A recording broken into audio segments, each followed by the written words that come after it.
3 августа 2017 года военной прокуратурой Республики Абхазия возбуждено уголовное дело по части 3 статьи 358 Уголовного кодекса Республики Абхазия, которое предусматривает нарушение правил обращения с оружием и предметами, представляющими повышенную опасность для окружающих, повлекшее по неосторожности смерть 2 и более лиц. Данное уголовное дело было возбуждено по факту взрыва, имевшего место в селе Приморско-Кудовского района на складе Министерства обороны Республики Абхазия. Создана оперативно-следственная группа, в состав которой вошли сотрудники службы госбезопасности. Провести осмотр места происшествия не представляется возможным ввиду того, что на месте происшествия находится большое количество неразорвавшихся снарядов. Сегодня там работают пожарные службы, заливается территория водой, после чего необходимо будет привлечь саперную службу, которая будет обезвреживать место происшествия.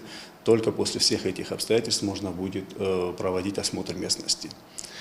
В настоящее время также рассматривается вопрос о привлечении российских специалистов для проведения осмотра местности, с помощью которых мы сможем получить необходимые исходные данные для назначения взрывотехнической и пожаротехнической экспертизы.